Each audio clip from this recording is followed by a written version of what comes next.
গুলো হঠাৎ করে খিঁচিয়ে উঠতে পারে, শরীরের নিয়ন্ত্রণ হারানো। আমার একটা মাসি আছে, ও খালি পাশের বাড়িতে চলে যায়, কি করবে?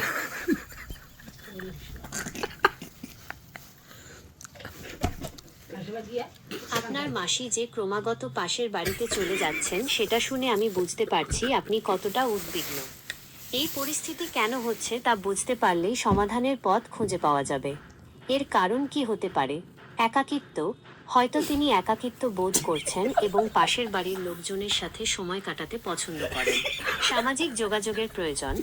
হয়তো তিনি নতুন লোকজনের সাথে পরিচিত হতে চান এবং তাদের সাথে দেখা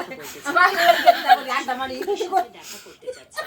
হয়তো কার লাগে বলে দেখা করতে তো আছেন যার সাথে তিনি দেখা করতে যাচ্ছেন। বাড়িতে কোনো সমস্যা। হয়তো বাড়িতে কোনো সমস্যা হচ্ছে যার কারণে তিনি আমরা বাড়ির কোনো বাইরে সমস্যা সময় হইতেছে না। কাটাতে চান। কোনো মানসিক সমস্যা। কখনো কখনো মানসিক সমস্যার কারণে আবার চলে যাচ্ছে। আচরণ দেখা যেতে পারে। আপনি কি করতে পারেন? কথা বলুন। ধীরে সুস্থে তার সাথে কথা বলুন। তিনি কেন এভাবে করেন তা জানার চেষ্টা করুন। কোনো রকম তর্ক বা ঝগড়া না করে শান্তভাবে তার কথা শুনুন। কারণ খুঁজে বের করুন। তার এই আচরণের পেছনে কি কারণ তা খুঁজে বের করার চেষ্টা করুন। সহযোগিতা করুন। তাকে একা না রেখে সব সময় পাশে থাকুন।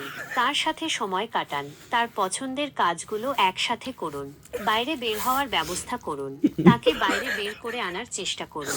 কোনো নতুন জায়গায় ঘুরতে যান বা বন্ধুদের সাথে দেখা করান। পেশাদারের সাহায্য নিন। যদি সমস্যা বেশি জটিল হয় তাহলে একজন মনোরোগ বিশেষজ্ঞের পরামর্শ নিন। আপনার মাসির বয়স কত? তিনি কি কোনো রোগে আক্রান্ত? এই তথ্যগুলো জানলে আমি আরো ভালো